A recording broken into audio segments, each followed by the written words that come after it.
नमस्कार, स्वागत है आपका हमारे इस YouTube चैनल पर। मैं मुनमुन श्रीवास्तव आपका हार्दिक अभिनंदन करता हूं।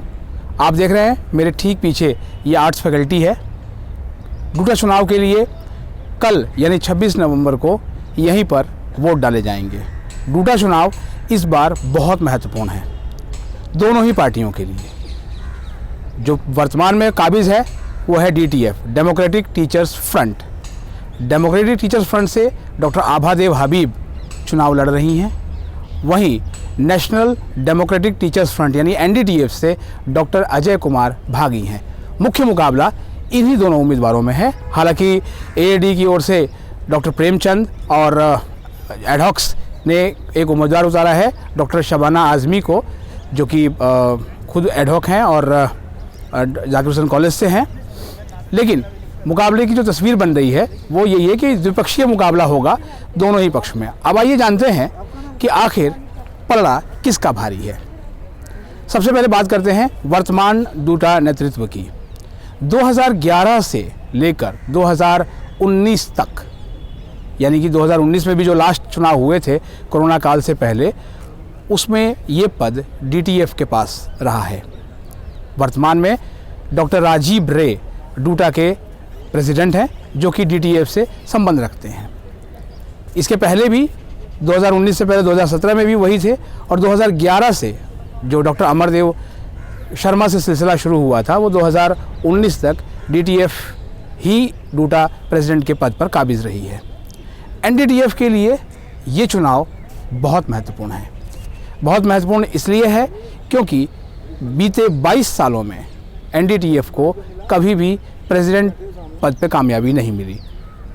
NDTF से डूटा प्रेसिडेंट पद पर श्री राम ओबेरॉय जो थे, जो लास्ट डूटा प्रेसिडेंट थे, और ये पद जो है वो NDTF को 22 साल से सूखे के ख़त्म होने का NDTF को इंतज़ार है। आइए जानते हैं अब डॉक्टर AK भागी के बारे में। डॉक्टर AK भागी का जो नाम है वो बीते 6 महीने से, ख़ासतौर पे जब ये कोरोना की दूसरी लहर के बाद, उनका नाम बहुत तेज़ी से विश्वविद्यालय के गलियारों में गूंज रहा है। डॉक्टर AK भागी दयाल सिंह कॉलेज में केमिस्ट्री के प्रोफेसर हैं, और ख़ास बात ये है कि विश्वविद्यालय में प्रमोशंस कराने का श्रेय शिक्षक समुदाय उनको देता आ रहा है। विश्वविद्यालय में पहली बार ऐसा हुआ है कि जो DU के कॉलेज हैं वहाँ पर प्रोफेसर्स के रूप में प्रमोशंस हुआ। कई महिला शिक्षक भी अब प्रोफेसर हैं। ये सारा श्रेय जो शिक्षक समुदाय है वो डॉक्टर AK भागी को दे रहा है। एडहॉक टीचर्स की बात करें तो एडहॉक टीचर्स का जो अपॉइंटमेंट है वो इस बार सभी पार्टियों के एजेंडे में है। DTF भी कहती है नो NEP एब्जॉर्प्शन ही समाधान है, और NDTF भी कहती है कि पहले जो शिक्षकों का जो है वो नियमितीकरण होगा, उसके बाद NEP लागू की जाए। इसके अलावा और जो दूसरी पार्टियां हैं वो भी कह रही हैं कि एडहॉक, यानी कि ये पूरा जो चुनाव है वो एडहॉक के आसपास घूम रहा है। हमने बहुत सारे एडहॉक शिक्षकों से बात की कि उनका मूड क्या कहता है। एडहॉक शिक्षकों का ये कहना है कि वो डूटा के वर्तमान जो नेतृत्व है उससे निराश हैं। वो कहते हैं कि 2019 में जब VC ऑफिस पर हमने कब्ज़ा जमाया था तो वहीं पर जो एडहॉक्स हैं उनका समाधान निकल जाता, लेकिन कमज़ोर नेतृत्व की वजह से जो है ये समाधान नहीं हो पाया, और अंततः कोरोना आने के बाद ये जो आंदोलन है वो पटरी से उतर गया और एडहॉक वहीं के वहीं रहे। इसके अलावा जो एडहॉक महिला शिक्षकों से भी हमने बात की तो उनका कहना है कि उन्हें मातृत्व लाभ नहीं मिलता है। अब ये छोटी छोटी समस्याएं हैं। बहुत सारे जो एडहॉक हैं वो कहते हैं कि उनके मेडिकल बिल फंसे हुए हैं, मेडिकल बिल नहीं मिलते। कई जो शिक्षक हैं वो गंभीर बीमारियों से पीड़ित हैं, उनके भी मेडिकल बिल जो है वो रुके रहते हैं। इन सभी चीज़ों को लेकर इस बार ये चुनाव खासे महत्वपूर्ण हो गए हैं, क्योंकि ये जो 1.5 साल का वक्त निकला है वो कोरोना काल जिसको कहा जा रहा है, कोरोना काल के बाद ये पहली बार चुनाव हो रहे हैं, और परिवर्तन की गूंज दिल्ली विश्वविद्यालय में सुनाई दे रही है कि परिवर्तन होना चाहिए। क्योंकि अगर परिवर्तन नहीं होता है और यही सी नेतृत्व को दोबारा चुनते हैं, जो शिक्षकों का कहना है, तो फिर तो हम वहीं के वहीं खड़े हैं। वहाँ से हमें 4 कदम भी आगे बढ़ना हमारे लिए मुश्किल हो जाएगा। अब आइए बात करते हैं कि पलड़े में कौन आगे चल रहा है, किसकी जो है गार्ड ऊपर पे है। डॉक्टर आभा देव हबीब दिल्ली विश्वविद्यालय में एक फायर ब्रांड नेता की उनकी इमेज रही है और भाषण बहुत अच्छा वो देती हैं, लेकिन शिक्षकों का ये कहना है कि जो है केवल भाषण ही महत्वपूर्ण नहीं है, एक्शन भी होना चाहिए। केवल सरकार की नीतियों को ही तमाम चीज़ों के लिए दोष नहीं दिया जा सकता, बल्कि शिक्षकों के लिए जो शिक्षकों का नेता है वो क्या कर रहा है, ये बड़ी बात है। और वो जो भी उनके साथ समस्याएं हो रही हैं उसके लिए वो डूटा के वर्तमान नेतृत्व को ही जो है जिम्मेदार ठहराते हैं और वो अपना भविष्य जो है वो देखते हैं परिवर्तन में। अब बात करते हैं एनडीटीएफ के उम्मीदवार डॉक्टर अजय कुमार भागी की।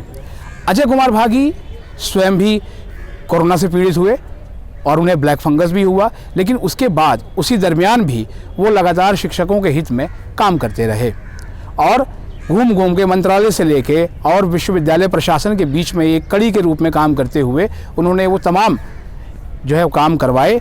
ये मैं नहीं कह रहा, ये शिक्षक समुदाय का कहना है।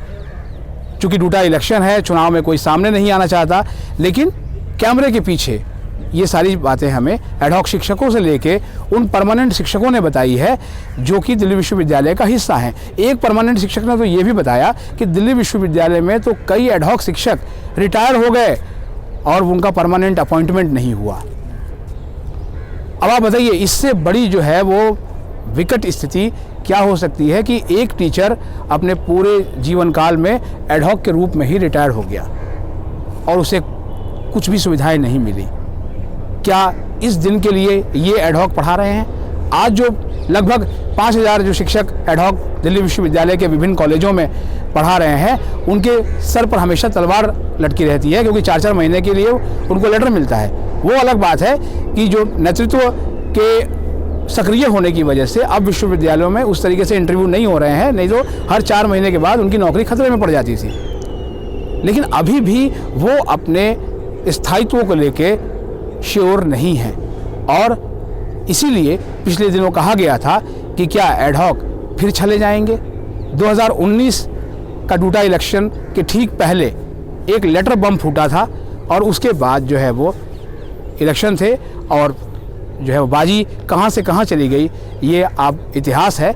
लेकिन क्या इस बार ऐसा कुछ नहीं होने जा रहा और जो काम करके दिखाएगा उसे ही विजय श्री मिलेगी, ऐसा शिक्षक कहते हैं। दिल्ली विश्वविद्यालय के 26 नवंबर को वोटिंग है। आप अपनी पसंद से उस नेतृत्व को चुनिए जो आपको लगता है कि उसने आपके लिए काम किया है, उसने आपके प्रमोशंस कराए हैं और उसने उन सभी समस्याओं को समाधान का आपसे वायदा किया हो जो कि जीतने के बाद करेगा। तो आप वोट दें। अपना वोट देने के लिए आप फैकल्टी ऑफ आर्ट्स में ज़रूर आएँ।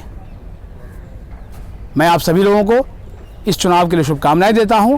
बिल्कुल बढ़ चढ़ के वोट करिए और एक कुशल नेतृत्व को चुनिए, ऐसा नेतृत्व जो इस विश्वविद्यालय में परिवर्तन ला सके, पर विश्वविद्यालय को नई दिशा दे सके और अफवाहों से मुक्ति दिला सके और लगे कि हाँ, ये वाकई में ये वो दिल्ली विश्वविद्यालय है जिसकी ख्याति विश्व भर में है। मिलते हैं एक और एपिसोड के साथ, तब तक के लिए नमस्कार। हमारे इस चैनल को अगर आपने अभी तक सब्सक्राइब नहीं किया है तो कर लें, क्योंकि इस चैनल पर दिल्ली विश्वविद्यालय और शिक्षा से जुड़ी तमाम विषयों पर आपको हर बार जो है वो नई जानकारी मिलती रहेगी। मिलते हैं ब्रेक के बाद। नमस्कार।